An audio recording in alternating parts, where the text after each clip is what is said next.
You're listening to the Pace Radio Network here at paceradio.net. The views expressed by the individuals during this broadcast are their own opinions, and they may not be the same as those of their group or other organizations they may be involved with. All medical advice during our broadcast is not a medical opinion and should be checked with your medical physician.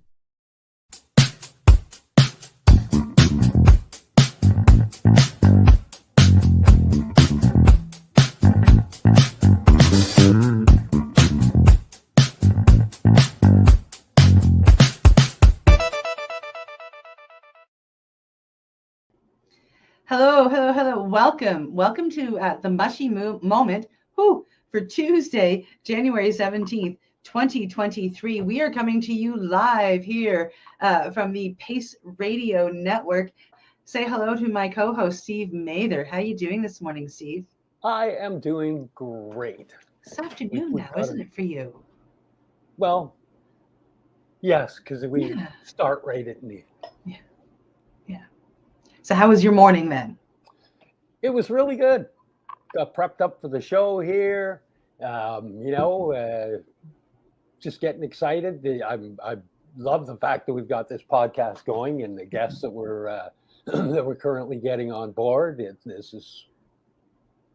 It's exciting. I like that people are reaching out to us and suggesting that they would like to be part of it by being a guest. It's really kind of a nice feeling. We're in that time of inspiration where things are opening up and podcasts like this are allowed to happen, and that's a beautiful thing. You're spreading information on all of this and the healing. Wow, that's all I got is wow. Thank you. Yeah, the universe really it's helped us along, to be honest, because we were saying just before the show what we kind of said, about 4 weeks ago ish, so what are we going to do? And here we are on show number 2 already. Yeah. And what did you say you wanted before we did this show? I said, I asked the universe if our little room that we have behind this show could reach a certain amount of people. And we got it +1. That's pretty awesome. It is. That really just put a great big smile on my face when I woke up this morning and saw that. Not that I really count numbers, but the fact that I put it out there that it would be really nice to hit this number before Tuesday's show, and the universe said, yeah, okay, not a problem.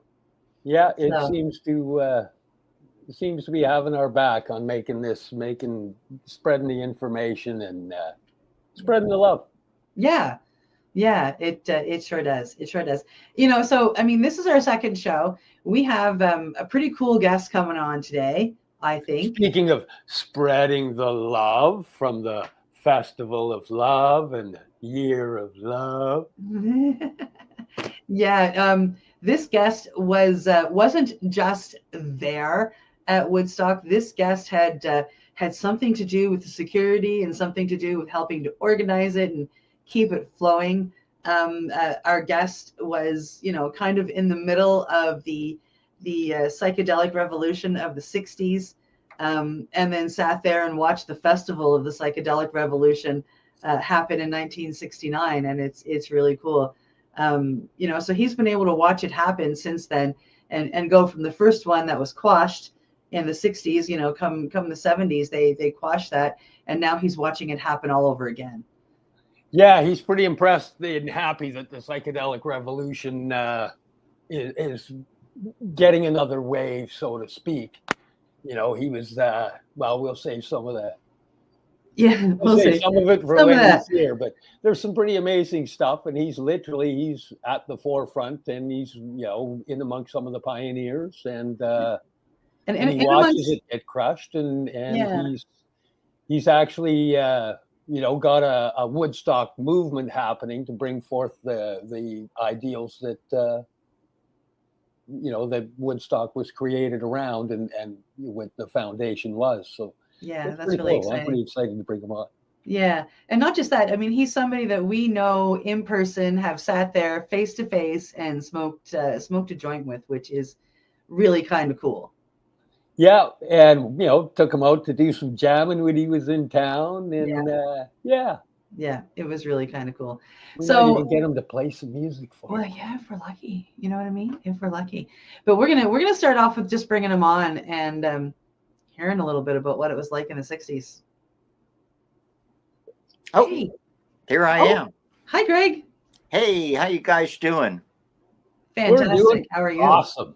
I love this. It's like, because I got to hang out. Well, Steve and I met just last June. We were part of a crew putting on the historic Slocan City Hotel grand opening extravaganza, where Gene Greenwood and Steve streamed. I think you streamed for like close to 40 hours or something insane like that. And Oh, it was amazing. It was 5 different venue areas with bands playing and just running, everything streaming one to the next, to the next, to the next. And it was pretty amazing. John the Tornado and the Slocan City Hotel organized that up, and it was just monster. Yep, they're planning on doing an international festival this year, and in June, same weekend, and I'm booked for that, so I'm looking forward to that.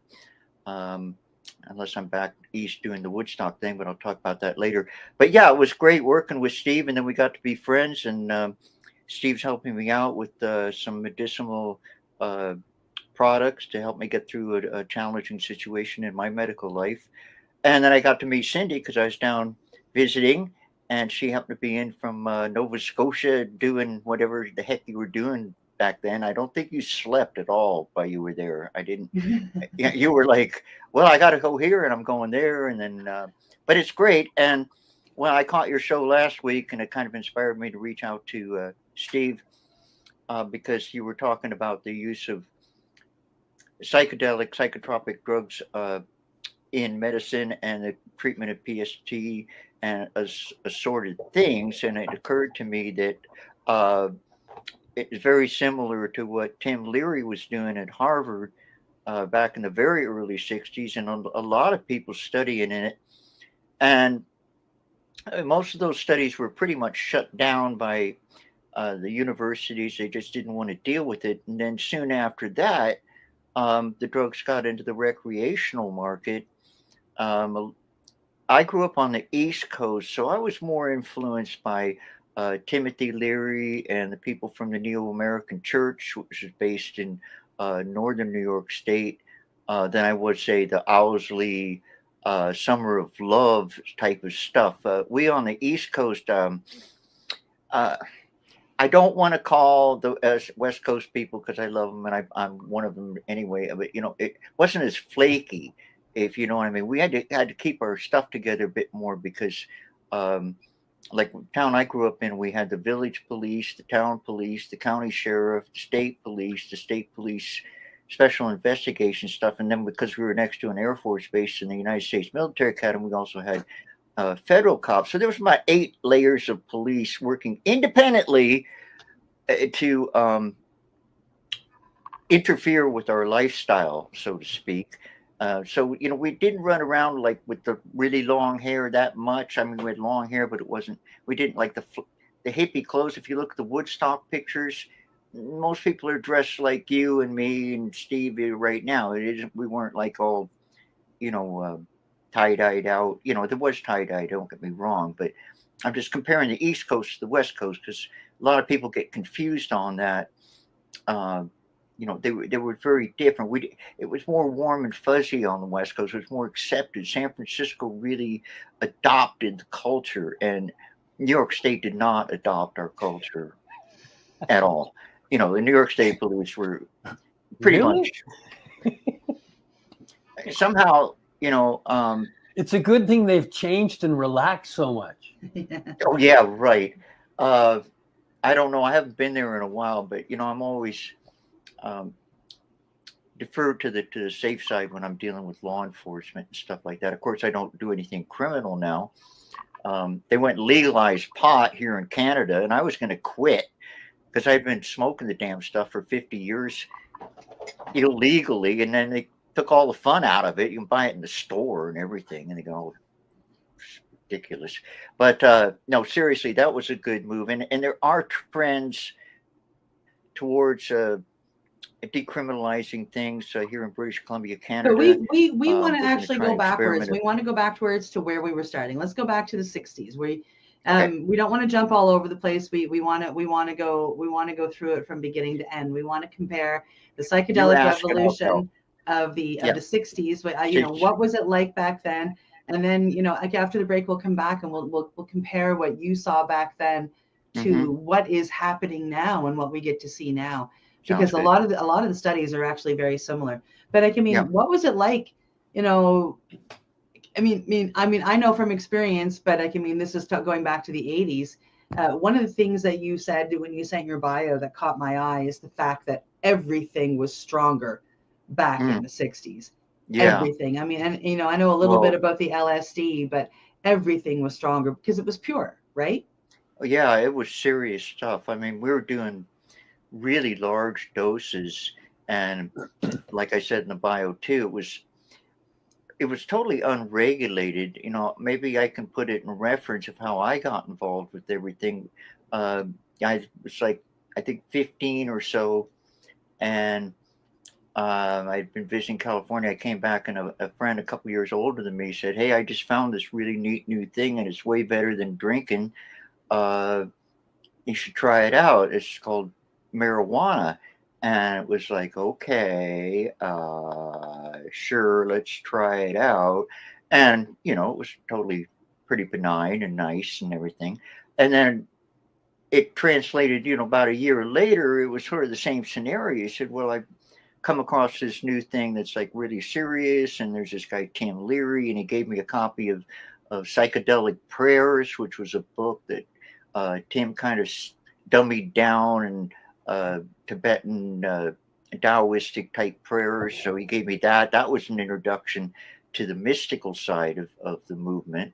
Cool. And it was quite a bit after that. I think I was probably about 17 or something that I first tried acid. And actually, the first acid I did was on a sugar cube directly from the League of Spiritual Discovery. So that's kind of the old school sugar cube. That was the original way that it was distributed. And then, you know, it was not that many people did acid. It was kind of a, you know, maybe 2 or 3% of my class would have been in that area. And that's another thing that people have to realize about what I guess we're called boomers or something. But the majority of my generation were not hippies. You know, we were actually a relatively small subgroup. And as far as like dedicated people that were actually doing LSD, joining the Back to the Land movement, you know, that was a small percentage is what I'm getting to. So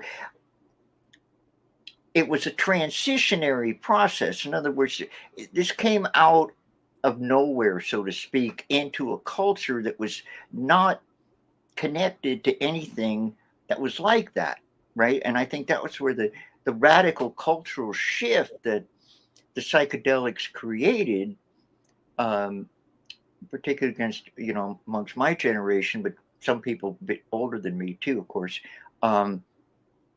It was a really quantum social shift. We were thinking completely different than the establishment in American society.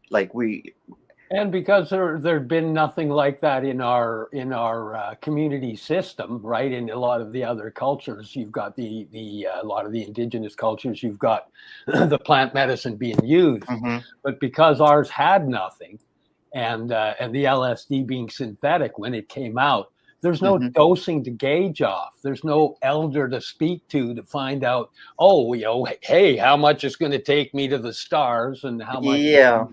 You know, you guys were the pioneers in, you know, as we say in the mushroom world. Yeah, to the guys that ate the wrong ones and showed us not to eat them. Oh yeah, I mean, it was pretty strange because, like, sometimes you get this acid and it would be like being inside of a lightning storm. I mean, it was like really flashy, you know. And I heard theories that maybe it was cut with meth or something. And of course, the infamous strychnine, which is, if it's not made properly, you can get strychnine in the process of making LSD, which is what the brown acid had that at Woodstock. That was the active toxin that was in the brown acid, from what I understand and surmise, was strychnine. And I can share the story of my LSD brown acid story from Woodstock when we talk about Woodstock later. But as far as the societal change, why wouldn't you share that now? Well, I can. The story of the brown acid. I mean, it's one of those stories that it's one of those. Well, just a hands-on what it was like to be a Woodstock moment. Okay, so I was doing security mostly in that big green peripheral area. If you look at aerial photos, just off to the stage right, and it's a fence, and it's quite a large area. And we basically patrolled that, made sure that no one was in there that wasn't supposed to be, or nobody climbed over the fences. And I did spend time doing stage security. But they told us when Wes Pomeroy educated us on our short training session Friday morning, he said, cover your area, but you're free to move around. We want you to be around the site and just keep moving. And if you see something that you can't fix, fuck it. If you can't fix it, fuck it. It's a quote, so I can swear, but basically it was like, don't get caught up in a broken water main. We need you guys to be moving all the time. If you see something, report it to somebody else. The security was super well organized, actually, but not to digress too much. So my partner, friend, John Kopek, and I decided we'd take a trip up the hill. And it was Joan Baez was playing. And so everything was pretty mellow Friday night. And we're walking through the darkness in the going up the hill through all these hundreds of thousands of people. And we had these jackets that were really easy to recognize. They had the big bird and the guitar on the back and stuff like that. So somebody saw us and knew that we were like official Woodstock Ventures people. And this guy came up and he said, "Oh man, we got this guy. He did the bad acid. He did the bad acid. What are we gonna do?" And they were carrying this guy, and there was two guys that were holding him by the shoulders, and one guy was holding him by the legs. And he wasn't on a stretcher, but he looked like he was on a stretcher. Like all his muscles were contracted. His head was tilted back. It was just seized. It was, causes a seizure, right? So we pointed out where the medical evac tent was, which was just above the Performers Pavilion, off to, behind the stage, and off they went. So it was like a case study in how we didn't escort them over there. The people at that event, everybody, well, almost everybody, was looking out for each other. In other words, it was like this coalescive spirit. And I think that is why Woodstock has become so iconic. And we did not expect it. I didn't think it was anything other than a great big event. And hopefully we didn't get in too much trouble for having it. Until a year later, my wife and a girlfriend at the time, whatever, we were hitchhiking back from Canada, and we were going through Portland. It was the middle of the night, and we were going to go camp out. Like there was a place you could kind of camp out under the bushes or something like that. You got to remember there was very few homeless people back there, so we were the homeless people. Anyhow, we were just about to go up, and this car pulls up in Portland. I don't know if you've ever been in Portland, but they got all this maze of stuff. So if you get off on the wrong freeway ramp, it's not like you're on a major free, like we were off somewhere, I don't know where. Anyway, they took us back to their place, and we're sitting around. One of the guys was pretty redneck. He was a Vietnam War supporter, and the other two just seemed like a nice couple. And Renee and I are sitting there, and then she mentioned something about me being at Woodstock, right? Next thing I know, they're all sitting on the floor like little kids wanting to hear stories. They were like, oh. And, and that was when I had my first inkling that, wait a minute, there's something more going on here. Why are these people so intrigued with this event? Because I just assumed that it was just going to be, it was a big rock concert like Monterey Pop or something. It wasn't like, Monterey Pop was great, but it isn't part of the American cultural fabric the same way Woodstock's become. So let's go back. Let's go back to these 4 people have come up to you. One of them is passed out. He's having seizures. You direct them to the medical tent, and now what do you have to do? We kept moving, looking for, just like cops on patrol. No, not specifically. We're looking for anything or nothing. We're just. What call did you make? Did you just send them over and just continue on, or did you let people know? That, we didn't have any communication. I mean, a few of the promoters had walkie-talkies and stuff, but we had there was no way we could tell anything. There was no cell phones. There was no, I couldn't phone up and say, hey, we got a guy coming in with brown acid. Everything had to be, kind of winged, so to speak, on the fly. So, and the security thing was actually one of the ways it was kept together was Wes Pomeroy, who was an ex law enforcement person and brilliant guy, and he or somebody else from security, like let's say we're down in our normal area, somebody would come over about every hour or 2 or 3, and what they'd do is they'd update us on everything that was happening. What was Governor Rockefeller and the evacuation, or the National Guard, or the traffic, or anything they had to share. And then we shared with him what we had observed, right? Then he went to the next bunch of people with our information added in and updated them. So it was kind of like, the old, maybe back in the medieval days, the courier goes around and gets information from different castles and just keeps passing it around. But it was very effective, because we really didn't have much security. Just to wrap up the security situation, on Thursday night, we had hired 275 New York City policemen to be security. And on Thursday night, the New York City Police Commissioner dug out the rule book and dug in and said, okay, that's fine, but anybody, NYPD members cannot do outside security. And if you do outside security at this festival, you're going to lose your job. So I think all of but about 5 of them left. So when we got to the site Friday morning, we found out we were going to be doing security, like pretty much in key positions, because we were actually employees. We were known entities, so they put us in very key positions. And that's when we had the meeting with Wes, and he kind of educated us on the protocol. But I had no idea, until I got to the site, that that's what I was going to do. I didn't know what I was going to do on the festival. I was just going to wander around, and I knew I had a free ticket. Of course, everybody had a free ticket, but it was interesting. But even the way the security ran it goes to the bigger picture of the way the cohesiveness of all the 500,000 people, and maybe another couple 100,000 that were out on the road that never made it, but I'm sure they were doing their own thing too. And they were all, pretty much everybody was on some sort of psychedelic medicine. Back then, we called it a psychedelic drug. I mean, today we call it a psychedelic medicine, but there was a lot of that around. There was a lot of psychedelics available. I would say 80-90% of the crowd was definitely smoking pot or hash, and maybe half of that, maybe 30-40%, maybe a bit more, it's impossible to tell, actually did acid or mushrooms or something like that. There wasn't that much mushrooms around on the East Coast then. It was pretty much an LSD type of thing. And most of the acid was quite good.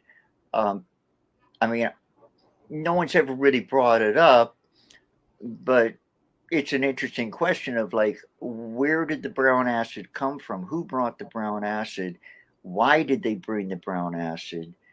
Did they know it was bad? What was the nefarious, because it's always a story. Somebody brought that acid there, and I got theories, but I'm not going to speculate. Yeah, it's one of those folklore stories that has come from Woodstock. I remember younger, when I first started getting into psychedelic medicines, and of course back then I looked at them as psychedelic drugs. Let's go pop some acid and go to the fair and get on the rides. It's a blast. Mm-hmm. It really was.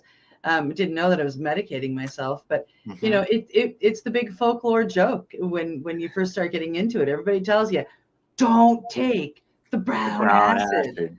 And we all realize where it comes from, and of course it's not meant to be a joke, because there are serious repercussions to it, obviously. Well, yeah, if there was anything positive that came out of it, because something positive comes out of everything, even negative things, it probably cut back on a number of people doing acid, because it wasn't I wouldn't suggest it, Woodstock being all that good an atmosphere for the average person to be doing LSD in, because it was already totally crazy. And that's where we had an inordinate amount of freakouts, bad trips, whichever you want to call it, because a lot of people got there and it was dark and crazy. They didn't know where they were.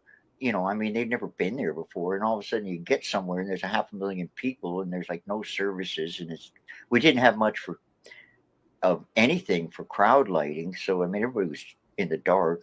And then somebody gives them some acid. Maybe they never done acid. And then they do acid and they're like standing in the dark and the Grateful Dead's playing something nobody can understand. And they just friggin' lose it. I mean, give me a break. So I never ever looked it up. Who do you know where the term freaking out was coined?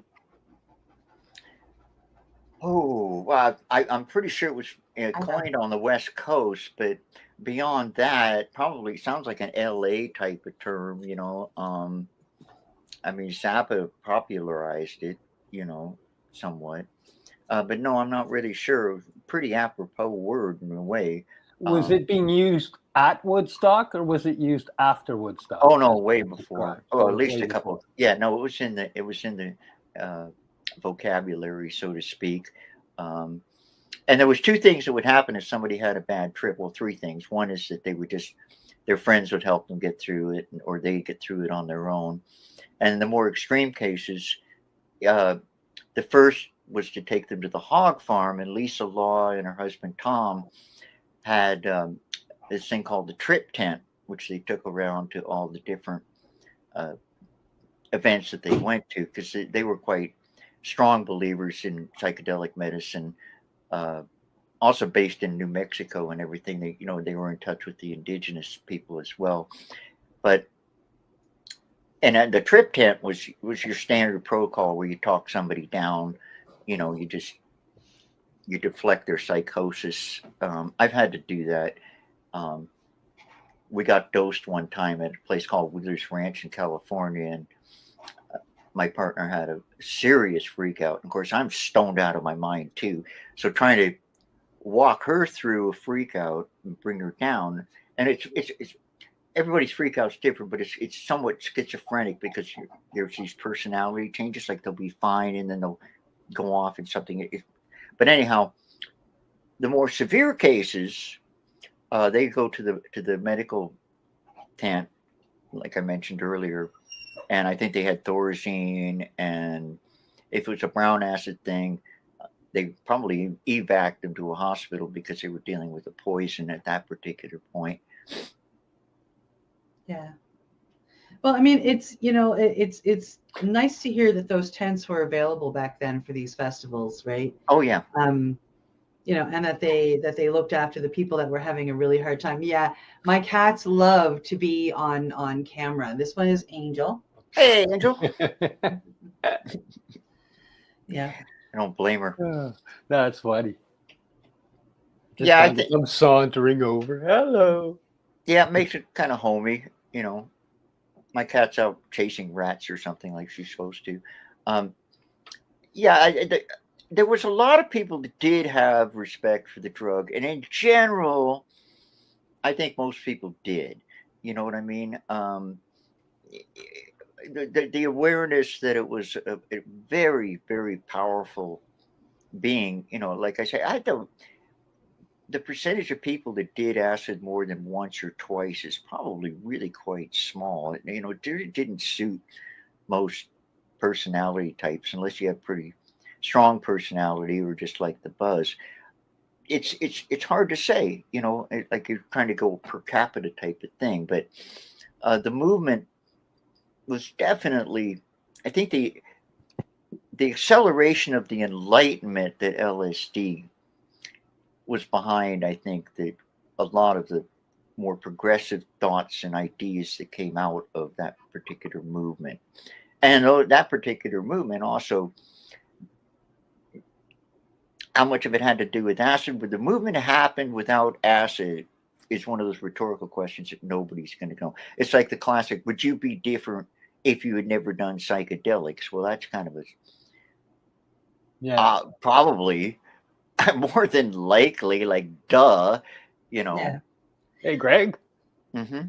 I think we have to go to a commercial break here pretty soon. We're actually getting there. I was just about to interrupt and say that, you know, like the psychedelic revolution back then was really cool, and then very soon after Woodstock, it came to a screeching halt. Soon after, within a few years.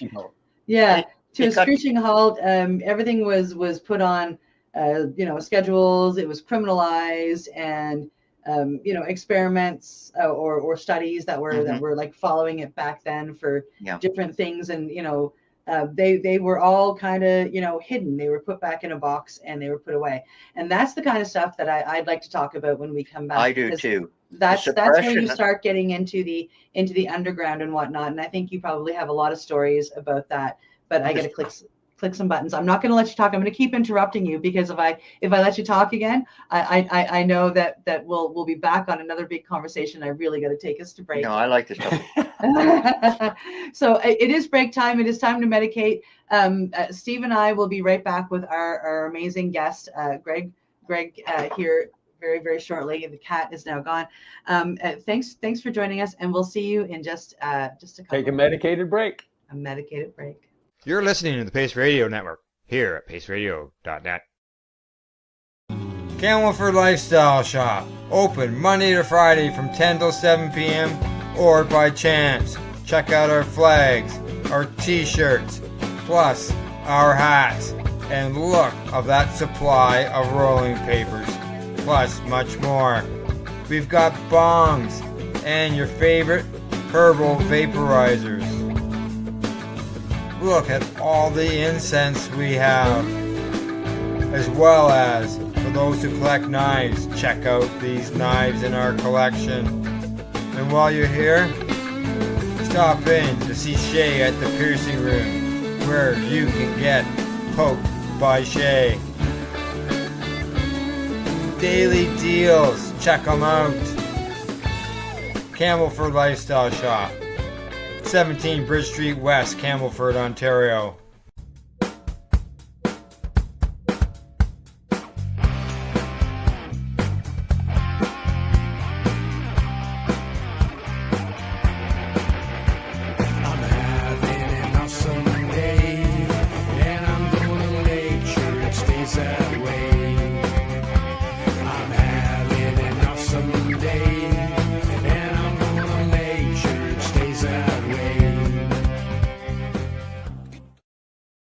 Limestone City Hydroponics is Kingston, Ontario's hydroponics shop. Take your growing to the next level and create the optimal environment with a tent kit, or maximize your yield with an ebb and flow flood table kit. Either way, Limestone City Hydroponics has more sizes and options to fit your needs. Are you looking for the power of the sun that adapts to your budget? Then look no further, as they have professional grow lighting. They have indoor grow systems that are easy and cost effective, with many options to fit your living space and lifestyle. Cultivate your growing potential. We have everything you need to succeed. And if you can't make it to the store, they offer local delivery to the greater Kingston area. Remember, when you're looking for experts to help you grow, then look no further than the locally owned Limestone City Hydroponics, 105 Sunderland Drive in Kingston, Ontario. Call them at 613-548-0420.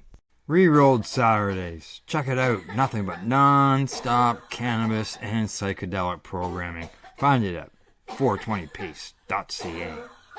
You're listening to the Pace Radio Network here at paceradio.net. And we are back from our medication session. You are live here with the Mushie Moment, and we are here live at paceradio.net. Welcome back, everybody. And of course, I am here with my joint host, because I know how to do this and point the right way, and Steve is still trying to figure it out, so I'm going to point to him. I got it. I am here with my joint host, Steve Mather, and we are joined by our guest and our good friend, Craig Walter down below us. Look, he's got that one. That's amazing. Yeah, so welcome back. And we wanted to head into, okay, so the government has decided to close its eyes. It's brought all of the studies to a shrieking halt, and everything has gone underground. What was it like? Yeah, I mean, it had been underground from the beginning. The use of drug laws to suppress social groups goes back to marijuana and say the black community in particular back into the 20s and 30s or 40s. The environment that I was dealing with, they didn't like us at all. I mean, anybody with long hair had probably been accosted in the locker room at some point by the culture did not like us at all, and the cops didn't like us even more. And Richard Nixon had a particular bent against the movement for his own reasons, and that was where the LSD became a Class 1 felony. Was that somebody suggested to Dickie Boy that one way to get to the hippies is to make their drugs really, really illegal. I don't know how much of a dent that really put in things. It made the dealers probably a bit more exclusive. I mean, because it was more dangerous, of course, probably up the price too, supply and demand. But the social suppression, like when I lived in California, if I wanted to go to New York, you took I-80 and you didn't get off I-80. It was too dangerous to get off I-80 if you were an identifiable hippie. Right. In the wintertime, sometimes we take Route 66, which was still Route 66, which was pretty cool, actually. But you'd go through these little Chicano little towns, and they split the highway. So there's one way and one way like that, it's two streets. And the cops would sit there and just watch. And if they saw a hippie or something looked like a hippie, they'd pull them over instantly. So there was a lot of duress in our direction on a social level, specifically to the drugs. The drugs were an extension of our culture. They weren't our culture; they were an extension of our culture. So therefore, they were attacking us or repressing us through the use of their drug laws. So yeah, you had to be pretty savvy about it. And different areas, of course, were different. I lived in a town in Northern California, and nobody had any money. It was 1970, and that's when a lot of people were moving out of San Francisco because they were either tired of the urban thing, the scene had run its course, a number of different reasons, and they were moving up to Mendocino County and Humboldt County. This is before the pot growing thing happened. We were the first hippies up there, right? And the rednecks didn't like us very much. So there was some conflict there, but there were so many of us in this one particular area outside of Garberville. And I alluded to it in the Lost Coast. What happens is Highway 1 goes up and then it goes inland. So there's no highway along the coast for a good portion of Northern California. So they call that the Lost Coast because you can't really get there easily. And basically nobody had any money, but there was this guy, and he was connected to Owsley, I believe, but he was a major manufacturer of extremely high quality LSD. So he just made it free to the community. So we had an unending source of the best LSD in the world for free. And then so the town was pretty crazy. I mean, it was pretty darn crazy town, you know what I mean? Whitethorn, California. I mean, it was somewhat infamous. It's not the same anymore. Because there's nobody living there making high quality LSD and supplying. Oh, I'm sure there is, but the culture is what I'm getting to. I mean, it's not the same culture. No, gosh, no. Everybody's really. I think part of it is because I was debating this on a Facebook page with Woodstock just the other day. But are we the establishment? Well, we've become more of the establishment, and the establishment has become more us. And I think like watching those ads on the commercial. Like the idea that those ads exist, if you flash back 55 years, 1968, you never would have seen anything like that. I mean, the first time I saw a bag of pot with a UPC sticker, sales sticker on it. I was just like, it took a little time to gork that, it's like, okay. Oh, it's funny. Some of the pot programs now that it's been legal for quite a while here in Canada. But, there was a while ago, I was smoking a joint with a friend of mine, and a cop drove by and he threw the joint on the ground and stepped on it right away. Oh, I know. I'm like, I still go in the alley. I'm still looking around. It's like, oh shit, but it was pretty serious. And the suppression of the movement. Okay. I got a good story, and this has to do with Whitethorn. Now, in Garberville, and then you go to a little town called Redway, and then you start heading towards the coast. And then you go to a town called Bryceland, right? And then you go out Bryceland, and there's a junction. You either go Shelter Cove and Kings Peak or Whitethorn. Anyway, everything went through Bryceland. Everybody that lived in that area pretty much went through Bryceland on their way home from Garberville, which is where you had to go to get anything normal. So there was a store, a Bryceland store, and they sold like 100 pounds of brown rice, organic brown rice, for like $14.50, and it was like where everybody got their food, and it was also where everybody stopped by and got information, find out what's going on. So life goes on, and also the store would run tabs for people, right? They were even willing to go that far. So life goes on, and there was a kind of a garage type of thing next to it, and all of a sudden, these people moved in, and they were called the Truck Stop, and they basically were like this total party people. Like they were like almost like radicalized party people. In other words, live to party and anything is the established. And they started getting a snit with the store because they were accusing the store of being this capitalist thing, and then it just kept getting crazier and crazier, right? And it even came to the point that one night they broke into the store, they burned all the receipts, right? They stole a bunch of stuff. Everything was just getting so friggin' out of hand. And then they disappeared. And I remember being there one night, and there was these people, Claude and Elaine, they called themselves. And they were going, why should you pay for anything?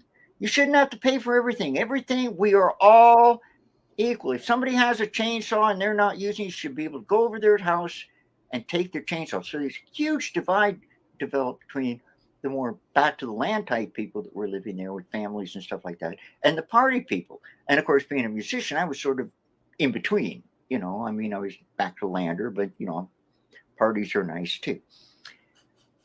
So the store hung on for a while, but eventually it closed, right? Right after that, if you found out before that, let's say the cops raided somebody, you'd find out within 12 hours that it happened. After the store closed, you'd find out, if you found out at all, maybe a week later or maybe 2 weeks later. They were the information hub. It broke the communication chain. Now, you can say, oh, that's interesting coincidence. But I have a darker side. I think they were agent provocateurs that went in, radicalized those that could be radicalized, created conflict with the end purpose of shutting down the store, which would inflict this thing. I mean, it was like a study, a CIA, right? I can't accuse the CIA of doing it, but years later, I was up in Oregon, and we were having a reunion of people that had lived down there, and the subject came up, and we were discussing it, and we were discussing Claude and Elaine, and one of them said, yeah, well, we've got confirmation they were spotted under different names in Venezuela soon after that, and more than likely operatives of the federal government. Another incident that happened, there was a few incidences that happened. As a matter of fact, one of the more famous pictures from the Chicago Democratic National Convention of 1968, the police riot, is this guy, this kind of skinny guy, and he's throwing a rock towards the police. Can't prove it, but I have it on fairly reliable sources. That person was actually an operative of the government to foment this problem. So agent provocateurs, and I'm sure it's used all over the world. So you have to assume that it's used here too, and it's a very effective tool. And anytime you got to use a French word to describe something, it's probably not good, like coup d'etat, agent provocateur, like, whoa, man, that must be bad if you can't describe it in English, but they're agents that provoke, essentially. So that is just an example of how it was. But the big killer was heroin. All right. In 1968, there was no heroin in upstate New York in the white community. None. I know this. By 1970, it was pervasive all over campuses and endemic into the hippie community or the alternative community. Okay. If you do the math of who controls the heroin industry, you can come up with all kinds of potential conspiracies to do with that. But if you just look at the facts, why? Because they didn't want heroin getting into the white community until it suited their purposes. But look at the black community. That's the only place you could get heroin in New York City, was either on the west side or and a lot of the there's Wiki and a lot of the other things have exposed a lot of the freedom of information documents that are coming out regarding all of that. I'm sure, because it's the same. And the same. I saw the same thing in California, in Humboldt County. Well, we might get hit with a wave of suppression here too. We're hoping we're at a point where things are open enough that we can do things like have this discussion in this broadcast. Yeah, but, I think it's like anything. I think it's all a matter of degrees. Just because we can do this doesn't mean we're going to get to be able to continue to do this. Or if you get really, really successful, then you're going to be more of a target. Like right now, maybe on a good day, we might have a few hundred, a few thousand people are going to see us. That's wonderful, But if the powers that be see you as a threat, that's when they go to the trouble of doing this stuff. We were a pain in the ass. They didn't want to spend all these resources running around chasing a bunch of kids. I'm sure they had other agendas that they would much rather have done. The peace movement, the anti-war movement, which was way bigger than, say, just the psychedelic movement, that was a major force to be dealt with. And I think the Vietnam War was probably the biggest catalyst to the social change. If you had to pick one, what really tipped the scales, just the blatant cruelty and stupidity of the Vietnam War was it hit us. It hit my generation directly because there was conscription at the time. So we were being forced to go fight this war, and that does not line up with you. American values are not forcing somebody to do something. It's the land of the free, which means you should be able to be what you want, live the way you want, and think the way you want, and speak the way you want. So it was totally diverse to that. I dodged all the bullets, but you came up here, right? Yeah, I had to. It's public record, but I was under federal felony indictment in New York for draft evasion and was pursued by the FBI. FBI staked out my aunt's house in Ventura, California. A year later, after I'd moved to Canada, they were still trying to catch me. I don't know why, but all I can surmise is maybe they saw me individually as some kind of threat. And why would that be? Well, that book was out there. Have we told everybody he's the author of this book?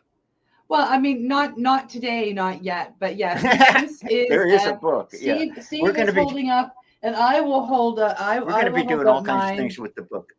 There we go. We each have our own copy. and just so I can show off, mine is personally autographed to me, to Cindy. Yay. See that? See that? Right? See? That's great. Hey, Greg, how do people get a copy of this book if they want? Well, we're working on that. Actually, I'm working with you a bit on that too. Our hope is to have, I think, 500 copies. It'll be available sometime this spring. We have first edition copies. It's just a matter of getting them all organized and getting them ready for sale and stuff. And but we are going to release at least 500 this spring, and definitely we'll promote it on your show and every other friggin' way. It's a pretty neat book. It's in 135 library systems in the United States. It's also in the Harvard Historical Depository, UC Berkeley, St. John's, 135 library systems anyway, King County and all kinds of stuff. And I'm hoping to release another batch that we're going to specifically market to libraries, because libraries are really cool, because a book, I mean, you guys might read it. I mean, you'll read it and maybe show it to 5, 10, 15 people. But in a library, I had some people come in. I was working at Guitar Center in Seattle, and these customers came in and we were talking. And after the sale, we were just drawing. I mentioned Woodstock, and something went bad, and I mentioned something about a book, and they looked at me and said, "You're the guy that found the slides under your parents' bed?" And we were talking about that earlier. The quick story on that is I took a bunch of pictures. I was a semi-professional photographer at the time of the Woodstock Festival. I managed to get about 72 usable pictures. And soon after the festival, I got them back and I looked at them and I really wasn't impressed, to be honest with you. I was being in the business. There was nothing really there that I thought was outstanding. And like I say, back at that time, Woodstock Festival, like who cares? I mean, it was some rock festival, whatever. It's over, get over it. And then I kind of more or less just forgot about them. But every time I started telling stories, people go, "Well, you should write a book." All right, fine. So anyway, I found the slides, and I borrowed my mother's slide projector and went up to Northern California and went to Shelter Cove, which is up on the Lost Coast. And my friend Altadena and we set up a screen and got ourselves all settled in and started watching these slides. And we were both like going like, oh my God, because the pictures seemed to convey the feeling of the festival in a way that was different. I had a different kind of angle, and the Woodstock Museum curator, said the same thing to me, a compliment. So then it was like, okay, great, we got pictures, let's write a book. Well, geez, I don't know if you ever tried to write a book before, but it's not too easy, especially if it's nonfiction and it's about an iconic event. I started when I walked up the beach with a little handheld recorder. This is like 1999, so there was no talk to your computer and have it all nice and text like today, right? And I just sat on the beach for like about 3 or 4 hours.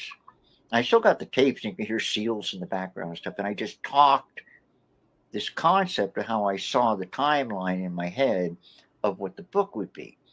And then Altadena took the tapes, and she was a stenographer, and she turned it into text. And then we started going through the text. It must have been 40, 50,000 words or something, right? And we started going through it and going through it and going through it. Eventually, I found a publisher and an editor, and it took like 8 years. But it was definitely an accomplishment. And we are going to make them available. And they're not, you can't. I still have a couple of, I think I've got a half a dozen of the ones that you autographed up. And yeah. Okay, I'm going to interrupt one more time. We have just a couple of minutes left. And I've got one question that, I would like to give you a couple of minutes just to maybe give us an answer. We have a new psychedelic revolution going on right now. Mm-hmm. There are all kinds of studies. There are people like Steve that are coming up with amazing things. There are people like us who share our stories. and help people maybe find their journey in the psychedelic world. How do you see this psychedelic revolution different from the one in the 60s? I mean, I know that there are obvious differences, but there were medical studies going on back then, and they all came to a halt and got hidden. And we're finding them these days.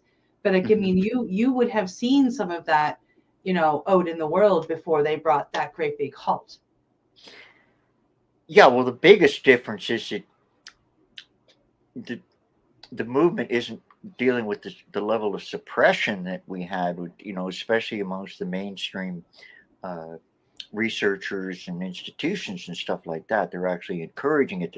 They're using MDMA on soldiers in the United States for post-traumatic stress.